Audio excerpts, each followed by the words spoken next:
Áudio. E aí, bem-vindos ao Contracapa, meu nome é Felipe, você gosta de livro, leitura, literatura, considere se inscrever aqui no canal. E hoje é um vídeo de análise completa de uma determinada série de fantasia. E hoje falaremos sobre a trilogia A Companhia Negra, que são na verdade os livros do Norte. Companhia Negra, escrita por Glenn Cook, é uma série de vários livros ali. E tem, acredito que seja aproximadamente 10 ou um pouco mais de 10, sendo que ele divide por região. Então tem os livros do Norte, tem os livros do Sul, e esses três primeiros são os livros do Norte. É A Companhia Negra, é As Sombras Eternas e A Rosa Branca. E esse vídeo vai ser um vídeo de análise completa, porque eu já fiz a resenha da Companhia Negra, do livro 1, só que agora eu terminei a série. Então agora eu tenho uma visão muito maior. Então a resenha era só de um livro e agora vai ser a resenha do todo ali. Então, para fazer essa análise, eu dividi em 7 tópicos diferentes, que é ambientação, personagem, mundo, legibilidade, tema e o sétimo, que é sistema de magia. Como a gente está falando sobre uma série de fantasia, normalmente tem feiticeiros e sistema de magias, às vezes são sofisticados, às vezes não. Mas sendo o sofisticado, que nem por exemplo Mistborn, que ele tem que queimar um metal específico, quanto, sei lá, Senhor dos Anéis, que é só fazer assim, explodiu a coisa, tem que estar de acordo com a história, e é isso que eu vou analisar, não quanto sofisticado que é a magia na série. Então vamos lá. Então, ambientação. O livro A Companhia Negra se passa em um mundo em que existia um grupo de feiticeiros muito fortes que eram liderados pelo Dominador e pela Dama. E eles dominavam geral, eles criavam o caos e oprimiam todo mundo, até que chegou uma general chamada a Rosa Branca, que ela era imune a esses feitiços e conseguiu prender esses feiticeiros fodões dentro de um cemitério, uma forma de cemitério, um sarcófago.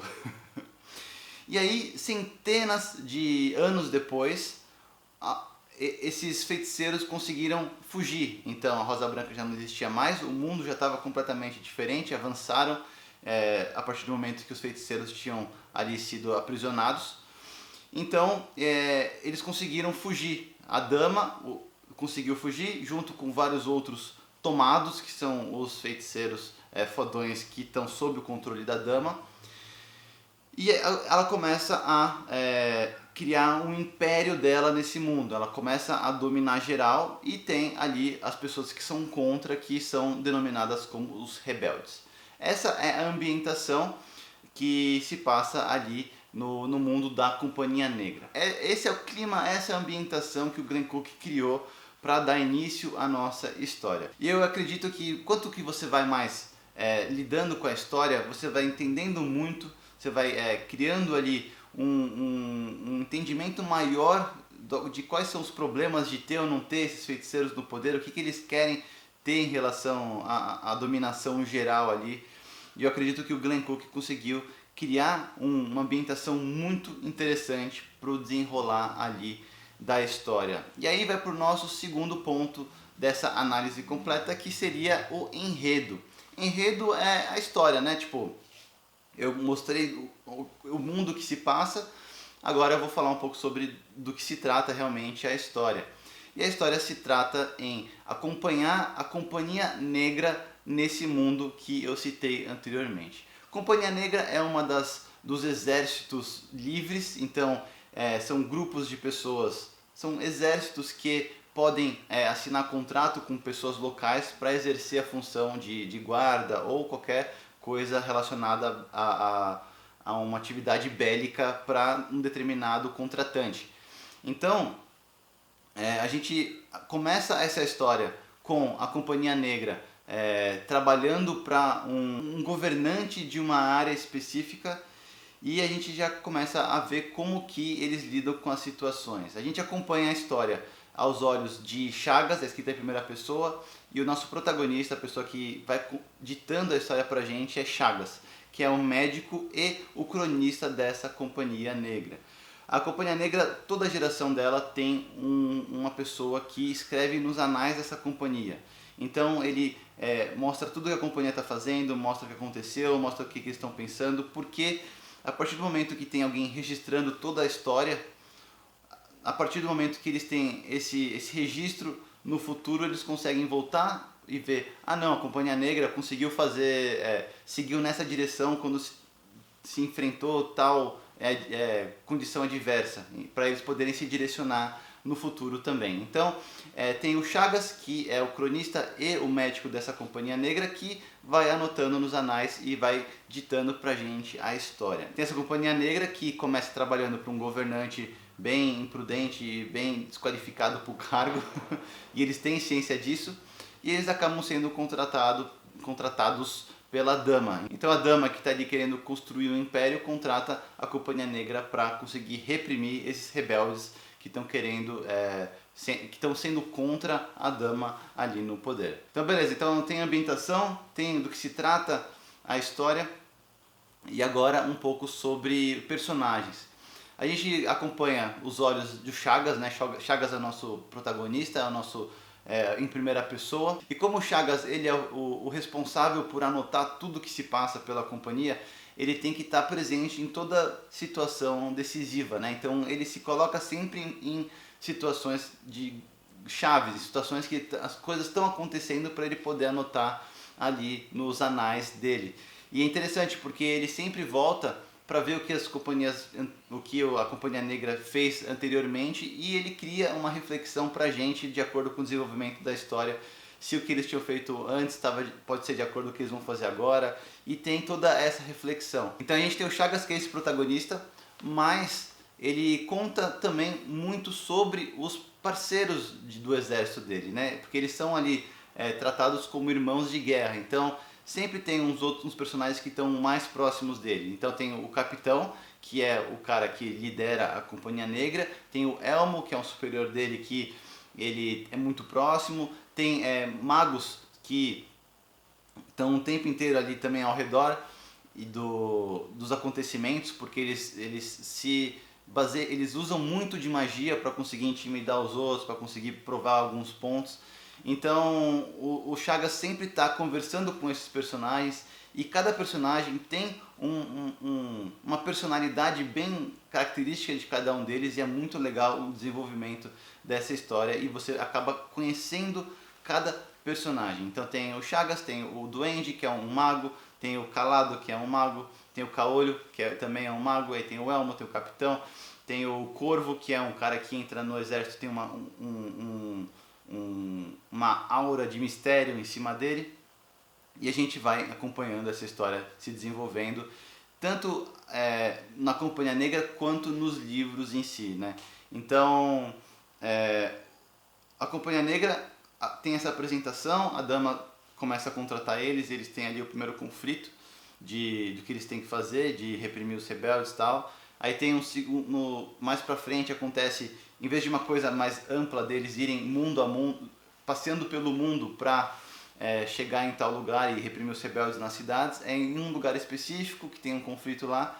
E o terceiro livro também é meio que na base, em lugares bem táticos e específicos. Então a gente acompanha a evolução dos personagens em todos esses lugares. E o arco dos personagens é muito interessante também, porque o Chagas que começa o livro não é o Chagas que termina a trilogia. O Chagas ainda é o protagonista dos outros livros do Sul, mas só nessa trilogia ele sai do ponto A para chegar no ponto B. A gente vê muito o amadurecimento e o crescimento dele, não necessariamente só psicológico, mas físico e de motivação também. E não só dele, como dos outros personagens também. Por exemplo, o Duende e o Caolho são os magos que eles ficam se batendo o tempo inteiro. E eles mostram no começo do livro como eles são meio que competitivos entre si, mas depois a gente começa a aprender que é uma competição um pouco mais amigável, de um não conseguir sobreviver, um não conseguir ficar calmo sem ter o outro do lado para ter esses embates.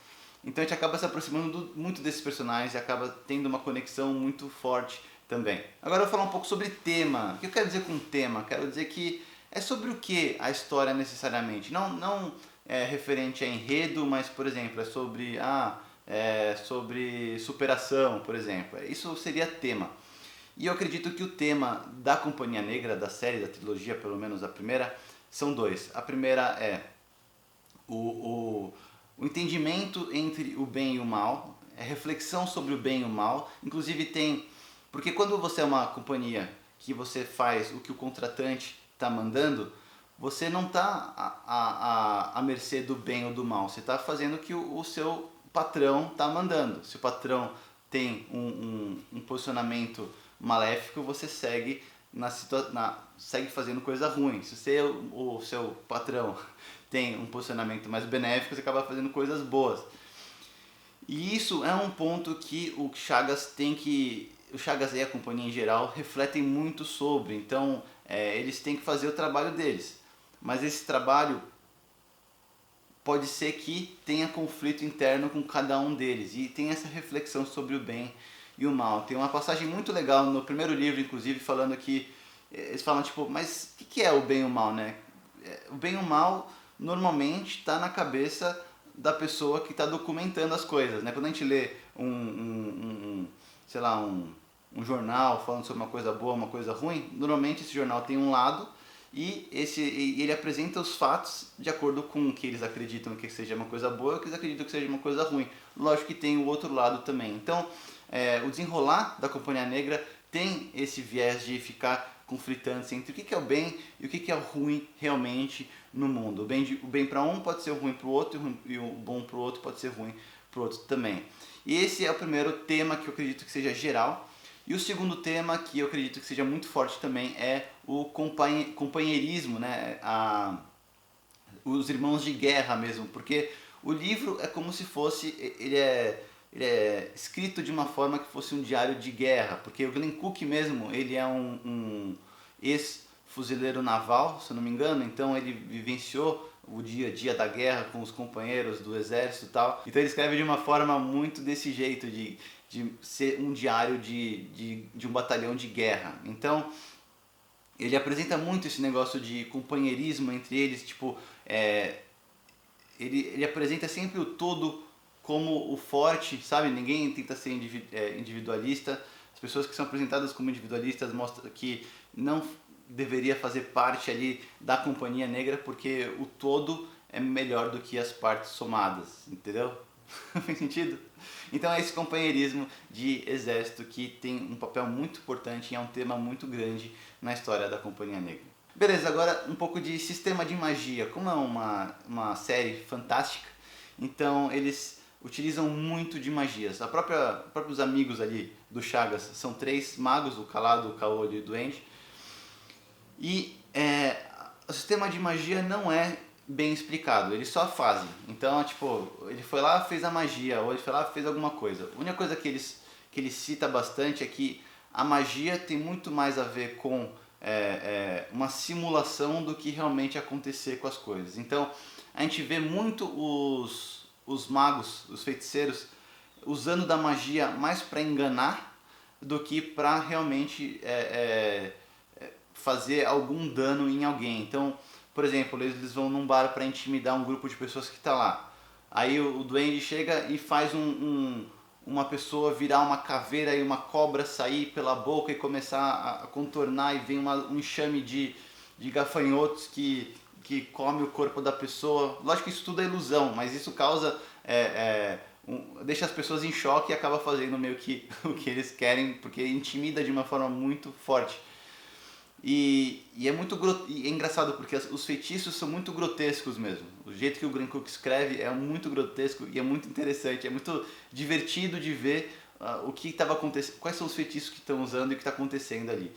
Então o sistema de magia ele é usado de uma forma muito própria para ou zoar um com o outro, então o Duende e o Caolho ficam zoando um com o outro, ficam pregando peças um com o outro, ou fazer para intimidação mesmo. Não tem tanto papel de explosão, pelo menos do jeito que eles usam ali.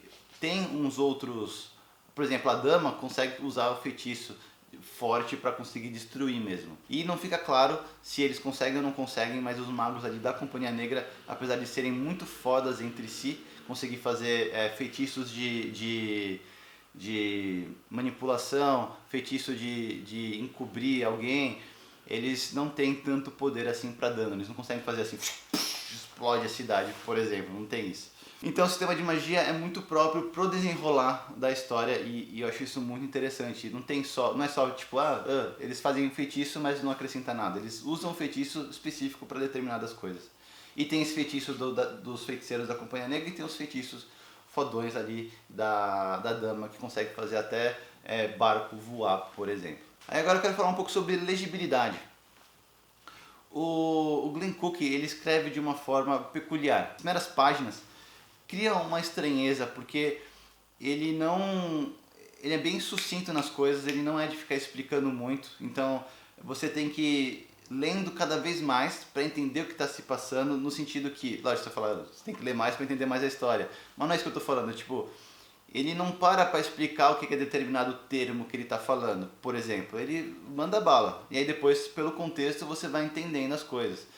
E ele escreve de uma forma bem direta, e de uma forma bem diário de guerra mesmo. Então, lógico que tem algumas coisas mais floreadas, tem umas introspecções dos personagens muito interessantes, mas ele é meio diretão. E às vezes pode ficar um pouco confuso, porque, por exemplo, ele não fica tal pessoa disse, tal pessoa disse, tal pessoa disse, para cada uma das linhas. Então, se tem 5 pessoas conversando, às vezes pode criar uma certa confusão. Ou ele trabalha muito a parte de subentendimento também. Então, por exemplo, um personagem fala alguma coisa que deixou subentendido alguma palavra, alguma, sei lá, de deboche. Ele não fala, ele falou isso debochando, porque, por exemplo, fala, isso aí não consegue nem subir tal coisa, e o outro usou, você é um otário. Você fala, por que ele respondeu que ele é um otário se ele falou nada a ver? É porque era um deboche, seria um deboche. Então ele entendeu como um deboche e respondeu em cima do deboche. Então ele não fica explicando muito as coisas, você tem que entender. E isso pode causar uma certa estranheza na escrita dele, mas depois que você pega ali, se engata e começa a entender e fazer sentido as coisas, começa a evoluir muito mais e é muito legal. Eu gostei muito da escrita do Glenn Cook também. Para finalizar, a 7ª categoria aqui é o mundo. E vocês sabem que eu amo mundo fantástico, né? Eu amo mapa fantástico. E eu gosto de ficar olhando o mapa, vendo, essa pessoa veio daqui, foi pra cá, isso que aconteceu aqui, foi aqui em cima que aconteceu e tal. E o Glenn Cook odeia mapa. Então, eu vi uma entrevista dele perguntando, mas por que você não gosta de mapa? Ele fala, porque mapa limita você e as pessoas sempre reclamam. Então, ele não se baseia em mapa para contar a história. Ele fala bastante sobre norte, sobre leste, sobre oeste, sobre a cidade e tal. Ele faz os personagens navegar dentro de um continente que não tem mapa, então tá tudo na cabeça dele e a gente tem que ir formando no imaginário mesmo. Lógico que na internet tem fãs que fizeram, que criaram tal, mas ele mesmo não gosta de mapa, então não dá pra dizer que qualquer mapa que esteja na internet é verossímil. Só que ele criou um mundo muito interessante e que a gente consegue visualizar fácil pelo jeito que ele vai explicando. Então ele fala, tal lugar... eles estão em tal lugar, então eles têm que ir pro norte e passaram 6 dias andando, aí mais o leste, aí você começa a montar na sua cabeça ali o mapa do lugar. E não só de lugares, mas ele criou também elementos muito interessantes. Por exemplo, tem um deserto, que nesse deserto tem baleias de vento, que são baleias e raias de vento, então são animais que ficam voando, sobrevoando o deserto, são baleias e arraias que ficam sobrevoando o deserto e eles têm também personalidades próprias. Tem árvores dedicadas à magia, tem elementos que aparecem para conversar com o Chagas, por exemplo, que são elementos da natureza mesmo. Então é muito legal como o Glenn Cook criou esse universo, porque ele não criou um mapa, não criou necessariamente uma fauna, não criou necessariamente uma flora, mas ele trouxe elementos fantásticos dentro dessas categorias, né? Do mundo, da flora, da fauna, e é muito legal também. Então, essa foi uma análise mais aprofundada da série da Companhia Negra, dos livros do Norte. Depois de dar uma nota geral, eu daria 8 para ambientação, 10 para enredo, 10 para os arcos dos personagens, 9 para o tema, 7 para sistema de magia, e 6 para legibilidade, por causa você precisa daquele momento para entender o que está acontecendo, e 8 para construção do mundo, dando uma média aí de 8,2. Então, a minha nota aqui do contracapa para a Companhia Negra é 8,2, o que é uma nota super alta, porque eu amei essa série. Eu queria que tivesse todos os livros para eu devorar, porque eu amei de vez. Então, essas notas são baseadas em o que eu acredito que as pessoas vão ter dificuldade, vão gostar ou não vão gostar. Não necessariamente o que eu gostei, porque, por exemplo, legibilidade eu coloquei 6 por causa dessa dificuldade, mas eu peguei super rápido e pra mim já virou um 10, porque fica fácil. Então essa é a minha análise aqui da Companhia Negra. Qualquer dúvida que você tiver, pode me mandar, que eu estou mais do que disposto a conversar com vocês. Eu adoraria saber o que vocês acharam desse vídeo, o que vocês acharam da série Companhia Negra, pra gente poder debater aqui. E espero ter gostado desse vídeo. Até o próximo.